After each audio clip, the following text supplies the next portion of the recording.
बिहार और महागठबंधन की लड़ाई में सुनील वर्सेस सुनील चल रहा है। कभी आरजेडी के एमएलसी सुनील सिंह जेडीयू पर पलटवार करते हैं तो उधर से पलटवार डॉक्टर सुनील सिंह का आता है जो जेडीयू के प्रमुख प्रवक्ता हैं। अब मामला यह हो गया है कि वॉर इस बात को लेकर है कि सुनील सिंह जो आरजेडी के एमएलसी हैं उन्होंने हमला करते हुए जनता दल यूनाइटेड के नेता अशोक चौधरी पर कहा कि अशोक चौधरी दल बदलू हैं, वो 2025 में नीतीश कुमार को छोड़ देंगे, जहां फायदा मिलेगा वहां चले जाएंगे। मैं काशिम मलिक कश न्यूज के यूट्यूब चैनल पर स्वागत करता हूं आपका। अगर आपने अभी तक हमारे चैनल को सब्सक्राइब नहीं किया तो जरूर कर दें। मामला सुनील वर्सेस सुनील का है, आरजेडी वर्सेस जेडीयू का है या महागठबंधन में राजनीतिक खिंचाव का है, जो भी है, लेकिन मामला यह हुआ है कि सुनील सिंह जो एमएलसी हैं राष्ट्रीय जनता दल के, उन्होंने कहा अशोक चौधरी एक दल बदलू नेता है जो जेडीयू के बहुत बड़े अच्छे और प्रमुख नेताओं में माने जाते हैं उनके बारे में। तो उधर से सधे हुए अंदाज में जवाब आता है डॉक्टर सुनील सिंह का जो मुख्य प्रवक्ता है जेडीयू के। उन्होंने कहा कि शीर्ष नेतृत्व के अगर वो आरजेडी के एमएलसी हैं सुनील सिंह और वो हम महागठबंधन में एक साथ हैं तो या तो आरजेडी का शीर्ष नेतृत्व एक्शन ले या फिर हमारे सब्र का बांध टूट जाएगा। यानी सब्र का बांध टूट जाएगा तो इशारों में कहीं वो ये तो नहीं बता रहे हैं कि ये कहीं ना कहीं अगर ऐसा चलता रहा तो ये महागठबंधन की सेहत या कहिए विपक्ष की सेहत के लिए खतरनाक होगा। तो आरजेडी और जेडीयू आमने सामने, और सुनील कुमार सिंह जो एमएलसी हैं आरजेडी के, उनके बारे में कहा जाता है कि वो लालू परिवार या लालू प्रसाद यादव के करीबी नेता माने जाते हैं। लेकिन फिलहाल जो मामला है अब आपको हम दोनों की बातें सुना देते हैं, आप सुनिए। भाई जो बात जवान पर आ जाएगा, हम तो अशोक चौधरी नहीं हो सकते कि भाई दिल में कुछ है और मुंह में कुछ है, मेरे दिमाग में कुछ और है, वो काम हम नहीं करते हैं। वो भी हम बोल रहे हैं, ये मेरा व्यक्तिगत राय है, इससे पार्टी को कोई लेना देना नहीं है। लेकिन कल जो हम उनका बयान सुने, हम अपने बड़े भाई अशोक चौधरी जी का, तो हमको घोर निराशा हुआ। वो जंगल राज का याद हमको करा रहे थे कि जंगल राज, आप भाजपा की भाषा बोल रहे हैं। कितना शर्म की बात है कि भाई जिस समय की बात कर रहे हैं उस समय तो आप सबसे सक्रिय मंत्री थे, आप उसके पार्ट थे, आप माननीय लालू प्रसाद जी के सबसे करीबी थे। और भाई आपको यह भी नहीं भूलना चाहिए कि वर्ष 1995 में एक बहुत बड़े सहकारी नेता का हत्या हुआ था, उसमें आपका डायरेक्ट नाम इन्वॉल्व था। सारे राज्य के लोग जानते थे कि भाई आप उसमें इन्वॉल्व हैं, और माननीय लालू प्रसाद जी नहीं होते तो शायद आपका आज अता पता नहीं होता। और आप जंगल राज की बात करते हैं, आप कहते हैं कि डॉक्टर का किडनैपिंग होता है। कितने शर्म की बात है कि आप महागठबंधन के सरकार में हैं, आप उसके पार्ट हैं, आप उसमें माननीय मंत्री हैं, समझदार मंत्री हैं, आप कई घाट बदल कर आए हैं, कभी ईर घाट, कभी वीर घाट, कभी सीर घाट, कभी साबरमती में आप बैठकर धुनी रमाए, कभी आप संगम घाट पर धुनी रमाए, कभी गंगा घाट पर बैठ के आप धुनी रमा रहे हैं। आपका विशाल अनुभव है, भगवान करे ऐसा विशाल अनुभव किसी के पास नहीं हो। और आप जंगलराज की बात करने लगे, आप करने लगे कि मैं भाजपा की भाषा बोलता हूं।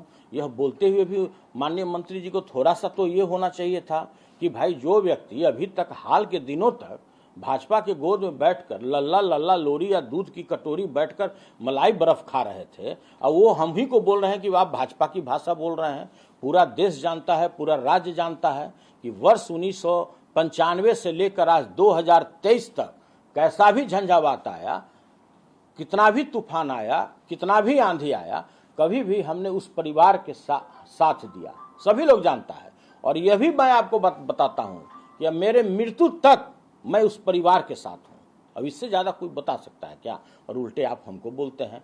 भाई हमने तो सुना था कि कन्नड़ भाषा होता है, तमिल भाषा होता है, भोजपुरी होता है, पंजाबी होता है, गुजराती होता है, मैथिली होता है। हम भाजपा का क्या भाषा होता है हम लोग नहीं जानते थे, बिहार के लोग। तो माननीय मंत्री जी, आपसे मेरा सादर अनुरोध है कि भाजपा का भाषा क्या होता है आपसे बेहतर इस राज्य में कोई नहीं बता सकता है। तो कृपया हम लोग को बताने की कृपा करें, हम लोग के ज्ञान वर्धन कराने की कृपा करें। और आप बोलते हैं कि हम राबड़ी देवी, तेजस्वी यादव और लालू यादव के अलावा किसी को नहीं जानते। कभी हम लोगों ने कहा है क्या कि उसके अलावा भी किसी को जानिए? माननीय नीतीश कुमार की अगुवाई में चट्टानी एकता के साथ महागठबंधन की सरकार सफलतापूर्वक जन आकांक्षाओं के अनुरूप चल रही है। ऐसे में हमारे घटक दल के शीर्ष नेतृत्व एकदम एक साथ सामंजस्य है। ऐसे में किसी पार्टी के कोई कार्यकर्ता या नेता कोई बयान या प्रतिक्रिया देता है, चाहे वो व्यक्तिगत हो, व्यक्तिगत ही मानी जा सकती है, क्योंकि पार्टी राजद का शीर्ष नेतृत्व जदयू के शीर्ष नेतृत्व के साथ एकदम है, तो ऐसे लोगों के बयान को नोटिस में नहीं लेना चाहिए, क्योंकि एक मनोवैज्ञानिक समस्या होती है अटेंशन सीकिंग डिसऑर्डर, जिसमें कि वो व्यक्ति को लगता है कि हम पर लोगों का ध्यान आकृष्ट हो। वैसे लोगों का इलाज यही है कि ऐसे लोगों पर ध्यान न दिया जाए, और वैसे लोगों के बयान और प्रतिक्रिया का हम नोटिस नहीं लेते हैं, क्योंकि वैसे लोगों के बयान या प्रतिक्रिया का कोई महत्व नहीं है।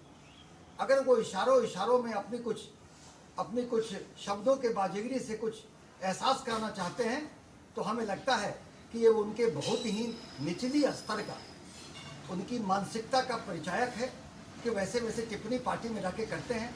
अगर वो राजद के एमएलसी हैं और राजद के शीर्ष नेतृत्व के खिलाफ जाते हैं, तो ये राजद का शीर्ष नेतृत्व को देखना है क्या कार्रवाई करे, उन पर लगाम लगाए, अन्यथा हमारी पार्टी के नेता कार्यकर्ता का विषम का बंध टूट सकता है।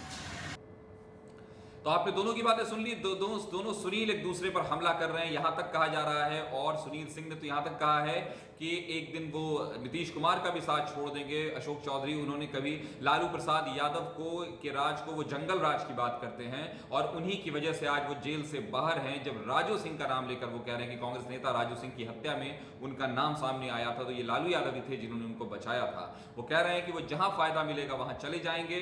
दूसरी तरफ उन्होंने ये भी कहा कि नीतीश कुमार को 2025 में अशोक चौधरी छोड़ देंगे। लेकिन उधर से भी डॉक्टर सुनील सिंह जो हैं, उन्होंने जो मुख्य प्रवक्ता हैं जेडीयू के, उन्होंने कहा है कि इशारतन समझाया है कि आप समझ लीजिए ये बात, अगर शीर्ष नेतृत्व ने कुछ फैसला नहीं लिया तो जनता दल यूनाइटेड यानी हमारे सब्र का बांध टूट जाएगा, ऐसा बोल रहे हैं डॉक्टर सुनील सिंह।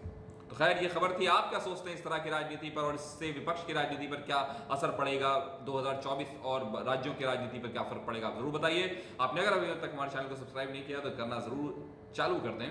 बन रहिए हमारे साथ और अपना फीडबैक देते रहिए कमेंट सेक्शन में कि आप इस तरह की घटना पर क्या सोचते हैं। शुक्रिया।